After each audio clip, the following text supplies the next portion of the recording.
착각에 빠져 있는 사람들을 볼 겁니다. 자기들 나름대로 기준을 만들어 그것이 옳다. 자기들은 참 열심히 살았다라고 얘기를 하는데 수많은 사람들에게 피해를 주고 어려움을 주는 경우가 많이 있죠. 오늘 이 말씀과 연결해 봤을 때 유대인들이 그렇습니다. 율법주의에 빠져 있는 유대인들이 초점을 잃었습니다. 나름대로 열심을 가지고 있었어요. 그래서 그 열심을 뭐라고 표현하냐면 하나님의 열심이다. 하나님을 위해서 열심을 내고 있고 하나님을 위해서 최선을 다하고 있다 라고 생각을 하고 있는데 이들이 잘못된 방향으로 가고 있는 거예요. 그래서 바울사도의 간절함은 유대인들이 지금 착각에 빠져서 잘못된 길로 가고 있으니 이들을 하나님께서 구원해 주십시오. 제가 음부에 내려간다고 할지라도 유대인들이 구원받을 수만 있다고 하면 제가 그 길을 선택하겠습니다. 이게 바울사도의 간절한 마음이고 간절한 기도의 제목입니다. 유대인들의 구원이죠.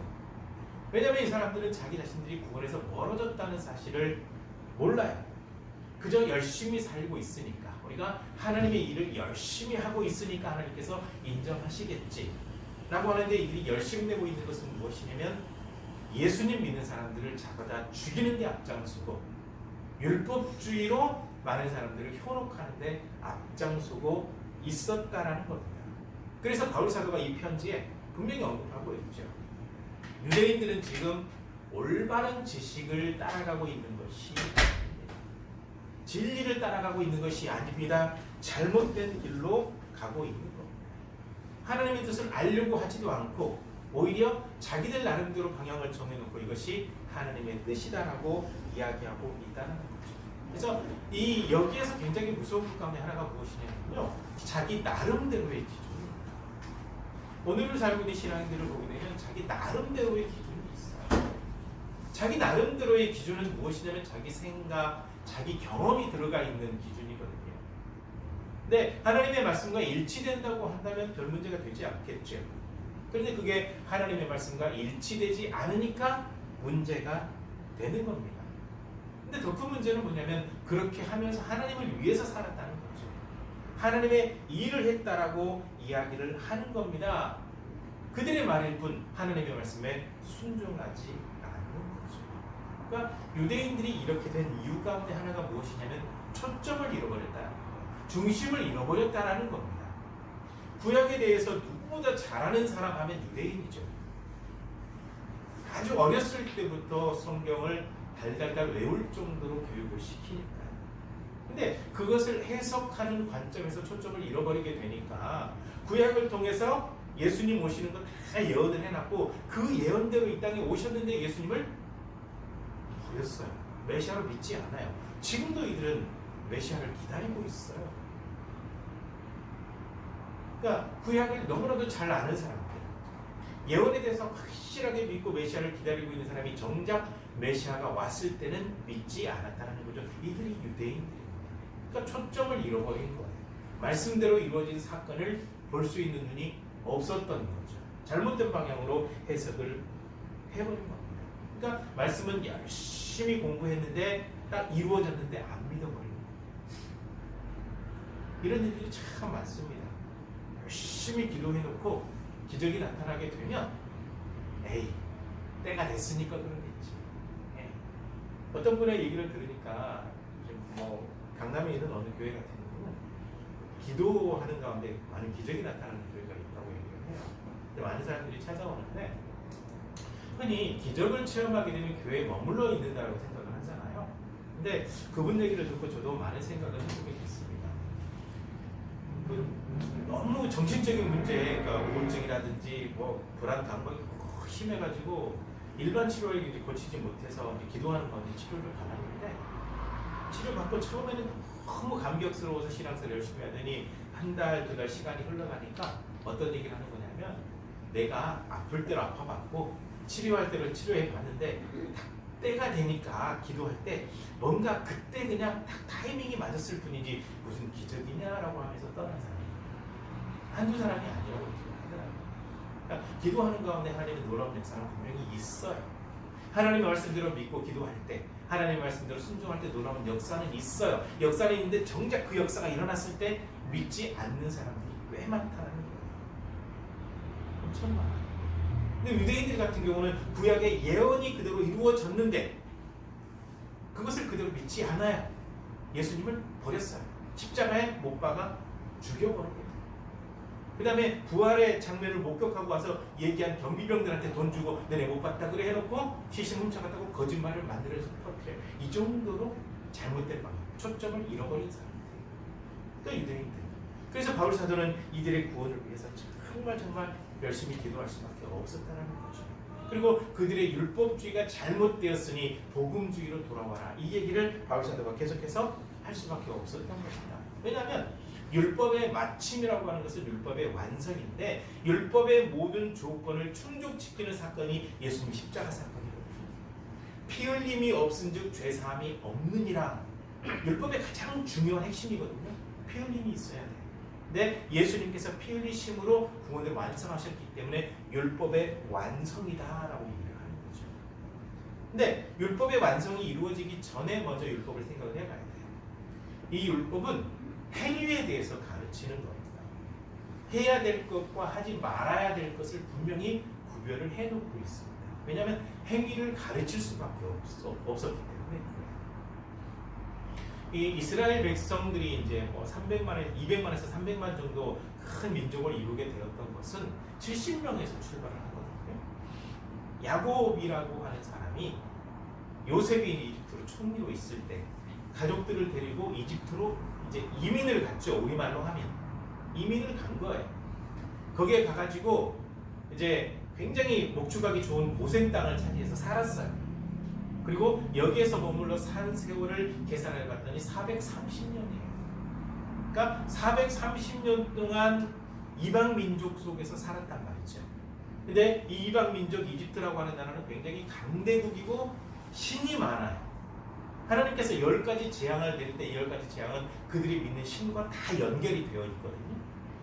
굉장히 우상들이 많아요. 그리고 우상들을 섬기다 보니까 잘못된, 도덕적으로, 윤리적으로, 그리고 삶적으로 잘못된, 그리고 하나님의 백성으로서 하지 말아야 될 것들이 굉장히 많아요. 그래서 율법을 만드실 때 하나님의 백성으로 훈련시키기 위해서 만드셨다는 거죠. 무엇을 해야 될 것인가 하지 말아야 될 것인가 이 규정을 만들어서 너희가 이스라엘 백성, 즉 나의 백성이니까 이것은 하지 마라. 나의 백성이니까 이것은 반드시 해라. 그래서 하라, 하지 말라. 요거를 딱 정해놓은 것이 율법이라는 겁니다. 그래서 율법으로 이제 무장에서 살아가는 그 시절에는요, 율법을 지키는 것이 의였습니다. 율법을 지키지 않는 것이 불의가 되는 거죠. 불순종이 되는 겁니다.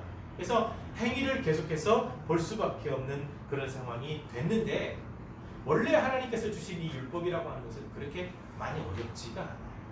근데 어떻게 해서 어려워졌냐? 율법에 대해서 해석하는 데 해석자들이 생기는 거죠. 그래서 해석에 해석을 더하고 해석에 해석을 더하니까 원래 본질에서 사라져버리는 거예요. 그래서 안식일에 일하지 말라. 일이란 무엇이냐? 몇 리 이상 걸어가는 거다. 몇 킬로그램 이상 드는 거다. 뭐 하는 거다. 이런 막 만들어내요. 그래서 이걸 이제 많이 만들다 보니까 올무가 돼버리는 거죠. 그래서 율법주의에 얽매여 있다 보니까 이게 걸리는 거예요. 사실 하나님의 율법 가운데 이런 내용이 있거든요. 혹시 길을 가다가 배가 고프다. 그러면 남의 포도원에서 포도 한 송이 따서 먹을 수 있다. 그리고 무화과 열매도 남의 거 혹시 있으면 하나 따먹을 수 있다. 뭐 보리나 밀 이삭 같은 경우도 이렇게 하나 따서 이렇게 비벼가지고 그거 그냥 배고프니까 먹을 수 있다. 그러니까 하나님께서는 사람을 배려한, 사람 존중한 그런 법으로 만들어놨는데 이게 율법이 해석하다 보니까 땄어요. 너 왜 이래? 밀 이삭 따가지고 비볐어요. 너 왜 노동해? 이래가지고 아무것도 못하게 만들어버리는 거예요. 그러니까 올무가 된 거죠. 그러다 보니까 율법주의 속에 빠져가지고 뭘 어떻게 해야 될지 허덕이는 상황이 되어버린다. 그래서 잘못된 방향으로 가고 있으니까 하나님께서 자꾸 올무가 된 이 율법에서 이제 율법을 완성하심으로 거기서 이제 해방시켜주는 그 일을 하신 거죠. 그게 바로 예수님의 십자가 사건이 되는 겁니다. 율법이 변질됐거든요. 하나님의 원래 생각과 달리 유추해가지고 만들어낸 그것 때문에. 그래서 잘못된 방향으로 하니까 이 율법을 지키는 것이라고 하는 것은 옛날 하나님의 법을 제대로 알지 못하고 하나님의 백성께 살지 못하는 사람들을 위해서 훈련시키기 위해서 그렇게 해봤고, 이제는 이 율법이 완성되었는데 율법이 원하는 모든 것들을 다 이제 충족시켰다. 그러니까 지금부터는 예수 그리스도를 믿는 믿음이면 된다라고 선언하는 것이 복음입니다. 그래서 율법주의에서 복음주의로 넘어오게 되었어요. 그런데 문제는 뭐냐면 이 율법주의적인 사고가 여전히 남아있는 겁니다. 이 바울 사도가 인용한 것 가운데 조금 어려운 부분이 있어요. 인용해서 해석을 했는데 그게 뭐냐면 예수 그리스도를 믿으라고 하니까 하늘에 올라가겠다고 하는 사람이 있다. 부활하신 예수님을 믿으라고 하니까 음부로 내려가겠다고 하는 사람이 있다. 하늘에 계신 예수님을 모시고 와야 된다는 생각을 하고 음부에 계신 예수님을 모시고 올라와야 된다고 생각을 하고 있다. 뭔가를 해야 된다고 생각을 한다라고 하는데, 이것은 지금 바울 사도가 해석을 해놓은 거고요. 원래적인 의미를 보게 되면 이거는 신명기로 가야 돼요. 신명기에서 모세가 뭐라고 얘기했냐면, 벌써 출애굽기에 보게 되면 하나님께서 뭐라고 말씀하셨냐면, 너는 내게 들은 이 모든 말을 다 기록해라. 기록해서 백성들에게 낭독하고 가르쳐줘라 그랬거든요. 그래서 시내산에 있을 때 율법을 기록해서 가르쳤고, 광야 여정 가운데서 계속 가르쳤고, 그 다음에 이제 이스라엘 백성들이 가나안 땅 약속 받았잖아요. 들어가기 바로 전에 모였던 데가 모압 평지거든요. 이 모압 평지에서 레위기에 있는 그 율법을 다시 한번 쭉 설명해 주는 것이 신명기의 내용이에요. 근데 참 신기하게도 레위기의 내용이 신명기 해석한 내용보다 더 길어요. 그러니까 뭐가 참 탁월한 거예요. 굉장히 긴 것을 잘 요약 정리해서 율법의 실천편, 이걸 가르쳐주고 있는 게 신명기인데, 이것을 가르쳐주고 난 다음에 모세가 뭐라고 얘기를 했냐면, 너희가 지금 이 율법을 나한테 외웠으니까 너의 입에 있고 이 율법대로 믿고 있으니까 너희 마음에 있다. 이 율법은 너의 입에 있고 너의 마음에 있는 거지, 우리가 저 위에 산꼭대기에 올라가서 멀리까지 율법을 가져올게요 할 필요가 없다라는 거예요. 우리가 바다 건너가가지고 율법을 가져올게요, 누가 율법을 가져올까, 이렇게 할 필요가 없다라는 겁니다. 그러니까 율법이라고 하는 것은 멀리 있는 것이 아니라 이미 가르쳐 준 거니까 그대로 살아라. 바울 사도가 이것을 인용하면서 믿음이라고 하는 것도 멀리서 가져올 필요가 없다. 하늘에 계신 예수님 모시고 내려올 필요도 없고, 음부에 계신 예수님 부활하도록 같이 올라올 필요도 없고, 이미 가르쳐 주었으니까 마음으로 믿고 있고 입으로 시인하고 있지 않냐. 그래서 이 믿음이라고 하는 것은 옛날 우리 선조들이 이 율법이 입에 있고 마음에 있었던 것처럼 믿음이라고 하는 것도 입에 있고 마음에 있다. 이렇게 설명하네요. 요거를 이제 번역을 좀 어렵게 해놓다 보니까 아마 읽었는데 좀 이게 무슨 말이지 하셨을 건데, 이제 좀 이해가 되셨을 겁니다. 신명기에 이제 모세가 했던 이야기를 이 바울 사도가 해석하면서 이렇게 가져왔거든요. 그래서 마음으로 믿고 입으로 시인하는 것이 굉장히 중요하다라고. 믿음은 마음에서 시작이 돼요. 믿어지는 거거든요. 확신이 생기는 거거든요. 그래서 믿음을 갖게 될 때 성령의 뜨거운 역사로 그냥 뜨거워지는 사람이 있는가 하면, 믿음이 있는 듯 없는 듯 하다 믿음이 생기기도 하고, 어렸을 때부터 성경을 쭉 공부해 왔는데 어느 순간 내가 믿고 있고 믿음이 생긴 거거든요. 그걸 입으로 시인할 때 많은 사람들한테 이제 증언하게 되는 거거든요.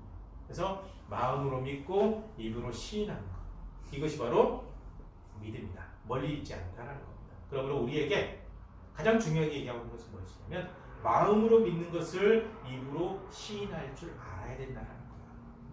마음으로만 믿는다? 물론 주님께서는 아시죠. 근데 입으로 시인하는 것이 왜 중요한 거냐면요, 이 믿음을 우리가 많은 사람들에게 증언해야 되는 거예요. 많은 사람들에게 증언을 해야죠. 복음이라고 하는 것은 그냥 머물러 있으면 안 돼요. 계속 전해져야 돼요. 왜냐하면 좋은 소식이거든요. 복음 자체가 한자로 복음이거든요. 좋은 소리예요. 좋은 소식. 이 계속해서 전해져야 되는데, 우리가 믿고 입으로 시인할 때, 그래서 입으로 시인하는 방법은 직접적인 시인도 있고 간증도 있고 또 찬양하는 방법도 있고 여러 가지가 있어요. 입으로 시인하는 거죠. 이렇게 시인할 때 분명히 해야 될 것 가운데 하나가 무엇이냐? 예수님의 부활도 믿어야 된다는 거예요. 바울 사도가 이것을 굉장히 중요하게 얘기를 합니다. 부활에 대해서 개념들이 없기 때문에 부활을 믿어야 된다는 거죠. 여러분, 구약을 읽다 보면 가장 많이 반복되는 이야기가 뭔지 아세요? 하나님께서 창조하신 이야기하고 이집트에서 나오게 하신 이야기가 굉장히 많이 반복이 돼요. 또 시편 같은 경우 보게 되면 몇 편 정도는 창조와 출애굽 사건을 쭉 또 언급을 다 해놨어요. 이게 역사적인 사실이니까. 신학교 강단이시고 굉장히 위험한데요. 지금 구약학을 전공한 사람들이 이것을 신화라 그래요. 모세도 신화적인 인물이고 뭐 창조, 출애굽 사건, 모세 다 신화적인 사건이라고 해서 실제적으로 일어난 일이 아니라고 얘기를 하거든요. 근데 실제적으로 일어난 일이 아닌데 구약에 있는 수많은 사람들이 믿음으로 고백했다? 말도 안 되는 이야기거든요. 굉장히 모순이 있는데 그걸 또 그대로 또 배워가지고 신학생들 가운데 강단에 가가지고 그렇게 가르치는 사람들이 자꾸 있어요. 참 문제가 큽니다. 그런 설교는 딱 나오면 그냥 꺼버리세요. 듣지 마세요. 완전히 신앙을 오염시키는 영적 바이러스입니다. 실제로 일어난 사건이죠. 창조 사건이 있었으니까 지금 이 땅이 존재하고 있는 거죠. 출애굽 사건이 있어서 이스라엘 백성들이 가나안 땅을 차지했고 예수 그리스도의 오심이 있어서 우리가 구원받게 됐고, 그래서 구약에 있는 얘기 가운데 가장 많이 나오는 게 하나님께서 창조하신 이야기. 이스라엘 백성들을 이집트 노예 상태에서 끄집어내서 이스라엘이라는 나라를 세우게 하셨고 거기에서 메시아가 오셔서 이제 수많은 사람들이 구원받게 된 이 모든 일과 연관된 이야기. 그래서 구약에 가장 많이 언급이 되고 있거든요. 이 사건과 더불어서 핵심적으로 연결되는 사건이 바로 예수 그리스도의 십자가의 죽으심과 부활입니다. 그래서 부활이 꼭 들어가 있어요. 부활이 들어가지 않으면 구원이 완성이 안 돼요. 죽어버린 신을 누가 믿습니까? 그래서 예수 그리스도의 십자가의 죽으심, 그 사건으로 우리의 문제를 사하셨고 부활하심으로 모든 믿는 사람들이 부활하게 될 첫 열매가 되셨다라는 이 고백이 우리에게 분명히 있어야 된다라고 얘기했죠. 너무 중요하니까 이 부분을 언급하고 있는 겁니다. 이 복음을 분명히 믿어야 된다는 거죠. 그 다음에 또 한 가지 얘기하고 있는 내용이 무엇이냐면 누구든지 예수 그리스도를 믿으면 구원을 받는다는 겁니다. 누구든지예요. 성경에 구원받을 자와 구원받지 않을 자가 미리 정해져 있다고 하는데요. 엄격하게 따지면 이걸 얘기하는 거예요. 태어난 사람 가운데 예수 그리스도를 믿으면 구원받지만 믿지 않으면 구원받지 못하거든요. 그러니까 구원받을 자와 구원받지 않을 자가 이미 정해져 있는 건데 어떤 대상으로 너는 구원받을 사람, 너는 구원받지 못할 사람 이렇게 선정해 놨다고 나오는데 성경 전체적으로를 좀 통합적으로 보지 못해서 발생한 일이죠. 통합적으로 보게 되면 누구든지 주의 이름을 부르는 자는 구원을 받는다라고 요엘서에 예언을 하셨고 누구든지 예수 그리스도를 믿을 수 있도록 모든 사람들의 죄를 담당하신 사건이 예수님의 십자가 사건이기 때문에 믿을 자와 믿지 않을 자가 딱 정해져 있는 것이 아니라 태어난 모든 사람들 가운데 믿는 사람은 구원이고 믿지 않는 사람은 구원받지 못한다는 얘기로 해석하는 것이 맞습니다. 그래서 바울 사도의 얘기가 이겁니다. 구약에 있는 내용들을 이렇게 쭉 인용하고 정리하면서 누구든지 그의 이름을 부르는 자는 부끄러움을 당하지 않을 거다. 예수 그리스도를 믿는 것은 절대로 부끄러운 일이 아니고 그리고 마지막 때가 되게 되면 예수 그리스도를 믿는다고 하는 것이 얼마나 큰 영광스러운 일인지를 알게 될 거다라는 거죠. 그러므로 예수 그리스도의 이름을 부르고 믿는 사람은 절대로 부끄러움을 당하지 않는다는 거죠. 그러면서 동시에 하나님께서는 구원 앞에서 사람을 차별하지 않는다는 거죠. 유대인도 예수 그리스도를 믿으면 구원을 받습니다. 헬라인, 이 성경에는 헬라라고 나오는데 지금 그리스를 얘기하는 거예요. 헬라인도 예수 그리스도를 믿으면 구원을 받습니다. 그리고 누구든지 그 외 모든 이방인들 가운데 누구든지 예수 그리스도를 믿으면 구원을 받습니다.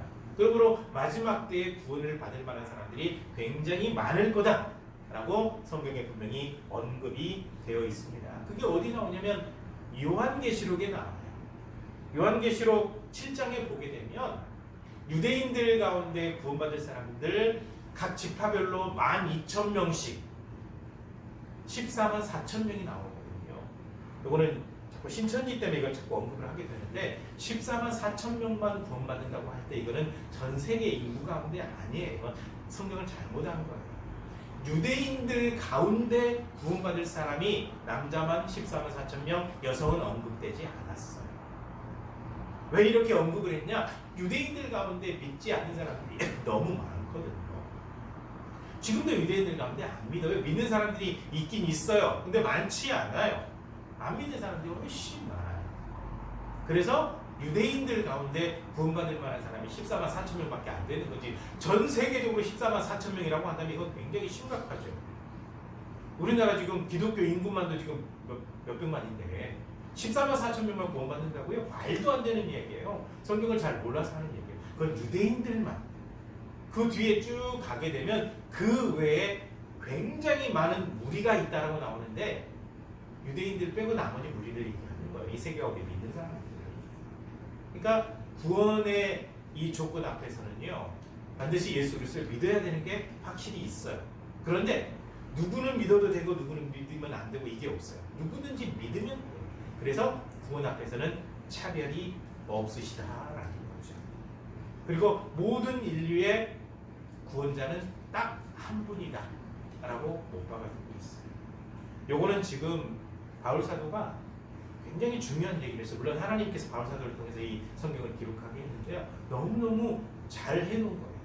왜냐하면 지금은 포스트 모더니즘 시대에 살고 있는데요, 종교 다원주의가 너무 많이 팽배해지고 있는 거죠. 다른 종교에도 구원이 있다라는 거예요. 이게 다른 종교에도 구원이 있다 흘러가다 어떻게 된 줄 알아요? 네가 신이다라고 가버리고 있어요. 지금 네가 신이 될 수 있다라는 거죠. 그렇게 가고 있는 상황인데, 예수 그리스도를 믿는 믿음을 가지고 있는 구원, 이 핵심을 얘기하는 것은 굉장히 중요하죠. 이거는 핵폭탄급 복음이라고 저는 얘기를 해요. 우리가 다 잘못된 방향으로 가고 있을 때 복음을 딱 던져야 돼요. 이게 필요한 겁니다. 그래서 온 세계 모든 인류 가운데 구원자는 딱 한 분, 예수 그리스도밖에 안 계시다는 거예요. 감히 누구도 여기 대해서 토달지 못해요. 하나님께서 정해놓으셨거든요. 왜냐하면 살아계신 유일한 신은 하나님이시거든요. 다른 신은 다 가짜야. 다 만들어 놓은 거야. 하나님은 딱 살아계신 분이거든요. 그리고 하나님께서 구원을 완성하셨거든요. 그리고 구원의 조건을 딱 만들어 놓으시고 이 조건에 맞는 사람들은 다 구원하시거든요. 그래서 차별이 없는 거죠. 누구든지 믿을 수 있기 때문에 그렇습니다. 그래서 누구든지 주의 이름을 부르는 자는 구원을 얻으리라. 구약의 요엘서 2장 23절에 분명히 딱 언급을, 2장 32절에 이렇게 언급을 해놓고 있습니다. 누구든지 주의 이름을 부르는 자는 구원을 받는다는 거죠. 이게 바로 복음의 핵심이 되겠습니다. 그렇죠. 그래서 우리가 마음으로 믿고 입으로 시인하는 것이 굉장히 중요해요. 그 믿음을 지켜나가는 것이 너무너무 중요해요. 그리고 믿지 않는 사람에게는 사실 방법이 없어요. 바울 사도도 이 본문에 언급을 해놨습니다. 믿지 않는 사람에게는 방법이 없다. 믿지 않고 있는데 어떻게 구원을 해요? 안 믿는데요? 안 믿으면 그대로 끝이거든요. 그래서 안 믿는 사람에게는 방법이 없는데, 만약에 이 복음을 전하는 사람이 없어서 그들이 듣지 못해서 믿지 못한다고 한다면 이건 믿는 사람들이 책임감을 가져야 된다, 그 얘기를 하고 있는 거예요. 그러니까 우리가 전도 얘기를 할 때 달리 이 전도에 대해서 얘기하는 것이 아니라, 듣고 안 믿는 거는 어쩔 수 없는 거지만 듣지 못해서 못 믿게 된다고 한다면 이건 참 안타까운 일이잖아요. 그래서 듣지 못해서 구원받지 못하는 사람이 없도록 하는 것은 바로 우리가 해야 될 일이라는 거죠. 그래서 이 복음을 전한다라고 하는 것은 한 생명을 살리는 일이기 때문에 가장 아름다운 발이 뭐냐? 좋은 소식을 전하기 위해서 이곳저곳 다니는 발이다라는 거죠. 복음을 전하러 가는 사람, 바로 그 사람들의 발걸음이 너무 아름답다라고 언급을 하고 있는 겁니다. 그러니까 믿지 않는 사람은 방법이 없지만 듣지 못해서 믿지 못하는 사람이 생기지 않도록 하는 것이 바로 오늘날 우리 믿는 사람들이 해야 될 일인 것을 분명히 말씀하고 있는 겁니다. 그래서 하나님께서는 계속 보내시는 거예요.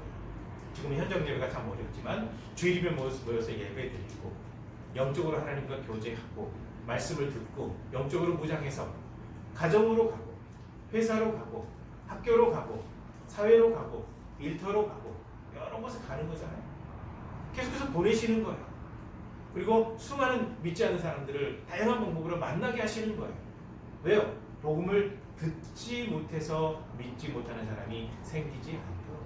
안 믿는 건 어쩔 수 없지만 그런 일이 발생하지 않도록 보내시는 겁니다. 그래서 이제는 우리가 마음으로 믿고 입으로 시인하는 사람들이니까 아름다운 발을 가졌으면 좋겠습니다. 복음을 전하는 발이 멀리 가지 않아도 아마 찾아오는 사람들이 있을 겁니다. 만나게 해주는 사람들이 있을 겁니다. 그러면 그 사람들에게 계속해서 그들 앞에서 믿음을 시인하고 복음을 전하고 이 일을 하는 것이 바로 우리에게 주어진 사명입니다. 왜냐하면 모든 사람들에게 구원의 기회는 공평하게 주어져야 되니까요. 그래서 전도하라고 말씀하고 있는 겁니다. 그래서 끊임없이 이 모든 사명을 감당하게 되시기를 간절히 바랍니다. 그래서 우리가 해야 될 것은 뭐냐면 증인이에요, 증인. 하나님께서 싫어하는 것 가운데 하나가 뭐냐면요, 위증이거든요. 위증. 잘못 전하거나 거짓말하는 거. 위증이 우리나라는 너무 그냥 팽배해 있죠. 그냥 막 만연해 있어요. 너무 위증이 많아요. 처벌을 하는 것도 너무 그냥 약해요. 좀 셌으면 좋겠어요. 위증했을 때 그 대가 혹독하게 치르도록 했으면 좋겠어요. 네, 위증, 잘못된 거. 근데 특히 우리가 복음을 잘못 알고 잘못 전하게 된다고 하면 굉장히 위험해져요. 특히 이단에 대해서 경계를 하는 겁니다. 복음을 잘못 알고 잘못 전하게 되면 그건 위증죄가 되는 거예요. 한영혼의 지옥으로 보내는 거니까. 위증죄를 짓지 않기 위해서는 우리가 복음을 제대로 아는 게 필요하죠. 그 다음에 우리가 알고 바르게 믿는 것을 전할 수 있어야 해요. 증인이 증언을 하지 않으면 무엇이 옳고 그른지 판단하기 어렵잖아요. 그래서 우리가 전하는 삶을 살아야 되는 겁니다. 증인으로서 살아야 되는 거죠. 그래서 우리가 마음으로 믿고 입으로 시인하는 사람, 이 믿음을 가지고 있는 사람이라고 한다면 참된 복음의 증언자가 되어서 증언하는 것이 너무너무 중요합니다. 왜냐하면 우리는 이미 구원을 받은 사람들입니다. 요한 사도가 편지를 쓰면서 이렇게 얘기했습니다. 내가 이 편지를 지금 여러분에게 쓰는 이유는 무엇이냐면 여러분에게 이미 예수 그리스도를 믿는 여러분에게 이미 영생이 있다는 사실을 알려주기 위해서 씁니다. 요한일서 5장 13절에 그렇게 되어 있어요. 영생이 있어요. 이미 받았어요. 이 사실을 알려주고 싶어서 이 글을 쓰고 있습니다. 라고 언급하고 있거든요. 그러니까 그건 우리에게도 딱 적용이 되죠. 우리가 이미 믿고 있기 때문에 우리는 이미 영생을 얻었습니다. 이미 구원을 받았습니다. 구원을 받은 사람으로 많은 사람들 앞에 복음의 참된 증언자가 되는 모습, 복음을 증언하는 마음으로 믿고 입으로 시인하는 그 모습으로 살게 되시기를 주님의 이름으로 간절히 부탁을 드립니다. 기도하시겠습니다.